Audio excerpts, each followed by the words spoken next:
Hi, hello to everyone! At eto na naman si inay nyo. Nandito tayo sa loob ng tahanan for today's videos. Happy Sunday to everyone! At ito nga si inay nyo, busy sa kanyang mumunting tahanan. Ako naman talaga ay hindi nakapagtinda, kaya naman si inay nyo nagkarikot ng aking mga kagamitan. Syempre, binisita natin ang ating mga ingredients araw-araw na ginagamit. Nagtanggal lang naman ako dyan ng mga sabihin na natin mga nabubulok na katulad ng mga carrots. Siyempre sobrang natatagalan tayo is yung iba nabubulok na, kaya tinapon ko na yung iba. Nagpipili ako ng mga gamit. Ayan, pinunasan ko nga ang aking mga lalagyan ng katulad niyang mantika. Ay, ang mantika na yan na natira yan nung nakaraang pagtitinda ko nung ano ba tayo ngayon, linggo, Friday nagtinda ko, yan natira, tinabi ko yan, nilagay ko sa lalagyan isang balot dyan plastic. At ito nga, marami tayong sili. Ayan, tambak tayo ng sili, hindi tulad nung araw is mahal ang sili, kaya naman pailan-ilan lang ang lagay ng aking asawa sa mga sauce at suka ng sili. Pero ngayon sa sobrang mura ng sili, ayan, at itong yan lalagyan na yan bago yan mga guys thank you to my asawa. Ayan, pinapakita ko bago yung gawa niya sa ilalim ng lamesa, kasi nga nakatiwangwang dyan sa mga baba, nagkakalat ang aking mga kagamitan. Dyan ko talaga totally nakalagay yung mga sibuyas, bawang, and everything. Kaya lang ngayon, ginawa ng asawa ko dun na lang sa may ilalim talaga ng lamesa. Ginawa niya ng paraan. At syempre, ako naman talaga is kapag walang ginagawa, linis and everything sa loob ng bahay. Ayan nga, kinakalkal ko nga yung mga gamit na mga dapat nang i-dispatcha dyan sa akin. Kasi pag ako walang ginagawa, katulad niya pag hindi ako nagtitinda, tinitignan ko talaga yung mga hindi na dapat gamitin, ganyan, and everything yan. Naglilinis ako, nagtatanggal ako ng mga dapat nang dispatcha sa aking mga kagamitan. Ayan. Linis and everything. Syempre, pag wala tayong ginagawa, kailangan nating i-check yung ating mga ginagamit. Syempre, dahil araw-araw natin ginagamit yung mga yan, dapat i-check din natin. At aanlawan natin ang ating basahan na ginamit sa sahig dahil nga hindi naman syadong kadumihan ang ating sahig. Sinabon natin yan at gagamitin natin dito medyo konting-konting punas-punas and everything sa ating mga kagamitan. At ayan nga, chinecheck ko kasi yung kapatid ko kasi is tagaluto talaga yan ng aking mga ginagamit na katulad ng sauce and everything. At ako naman is chinecheck ko talaga yan kung anong meron pa sa loob na laman, kung anong wala na, para sa susunod is yun na yung bibilihin ko. Kung ano yung nawala, yun ang tinitignan ko, para naman pagka ako'y namalengke is alam ko na kung anong aking bibilihin. At ayan, nililinis ko yung loob niya kasi nga syempre sa sobrang pagmamadali ng kapatid ko, hindi na, syempre may natatapon, merong nalalaglag dyan sa loob. Kaya naman is si inay nyo ganyan ang ginagawa pag walang tinda, o diba? Ganyan lang naman ang ginagawa ni inay sa araw-araw ng ating pagtitinda. Syempre, busy kami.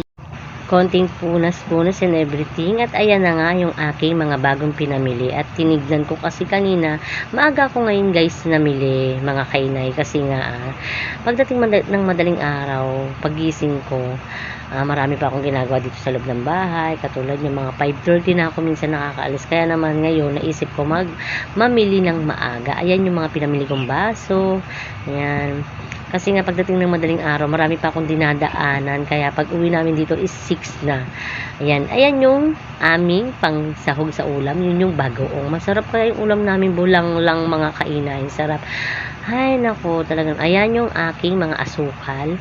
Namili na ako ng maaga. Yan lang naman yung pinamili ko. Bukas kasi yung mga kikiam and everything, kasi wala namang rep si kainay nyo. Kaya naman yung mga ganung bagay is yung mga ganung talagang gagamitin ko, yung mga paninda ko talaga, mga fishball, mga kwek-kwek, mga ganun. Kinabukasan ko yung binibili ng madaling araw.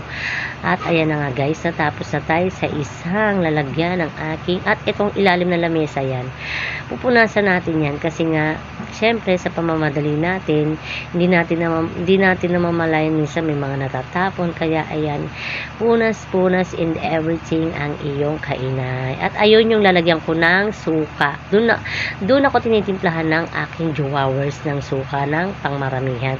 Pag naubos dun sa labas, ayun yung isang suka na yun is mawala na. Ito namang, itong may takip na to, dyan talaga siya nagtitimpla ng suka, tapos yung isa pa ubos na rin. Tapos may panibago siyang biniling suka. Yan, dyan ako nagtitimpla. Dyan siya nagtitimpla ng suka.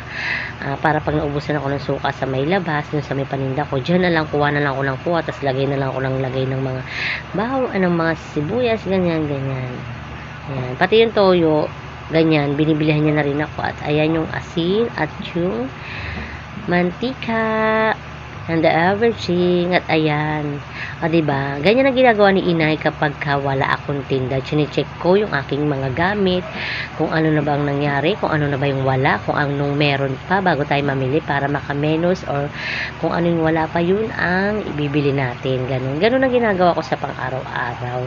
Pero minsan, syempre sa sobrang pamamadali mo, kaya nadodoble at yung marami pa. Yung katulad yung nakita niyo yung paminta, kasi naglalagay ako ng konting paminta dun sa may ano ko.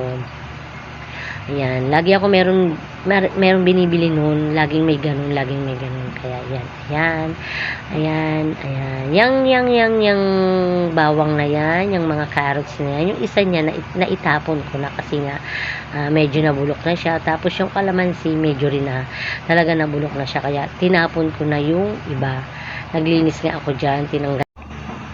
At ito na nga tayo sa part ng excitement, mga kainay. Is ready to kain na tayo dahil tanghalin tapat na nga, nagugutom na si kainay nyo. Syempre bago tayo maglinis-linis ng konti-konti, is nagsalang ako ng sinaing at ulam, kasi ang gawain ko minsan, naglilinis muna ako bago magluto. Kaya naman pagdating ng tanghali is wala pa kaming ready to eat. Kaya naman inuna ko yung pagsasaing at luluto ng ulam. Pero habang nagluluto na ako dyan, nakasalang na yung sinaing, naglilinis-linis na ako nung aking mga kagamitan and everything. At ayan nga mga kainay, kakain tayo. Ang sarap ng ulam namin dyan. Ay nako, minsan lang kami makakain ng ulam talaga na gulay, kasi nga kapag busy ka is minsan biling luto na lang talaga na bibili ko sa mga anak ko. Kaya nagrereklamo na yung mga anak ko dyan na, mama, magluto ka naman ng ulam, kasi nga puro na lang kami minsan lutong ulam sa sobrang pagod na ni inay talaga. Madaling araw naman kasi kung mga kainay bumabangon, alas 4 pa lang kailangan ready na ako, nakabangon na, dahil meron nga tayong estudyante na pinapapasok ng umaga. Kaya naman tayo maaga aasikaso. Sarap na talaga ng ulam namin, lalo na pag gulay, marami kami nakakain. At ito naman mga kainay, natapos na nga akong kumain dyan, kaya naman yung anak kong babae is naglagay ng panonoorin namin. Medyo natawa nga ako sa sinabi ng anak kong binata na panganay. Hindi lang nakuhaan kasi nga medyo natagalan ako sa pag-video. Bandong together sa panonood, and goodbye. Thank you for watching.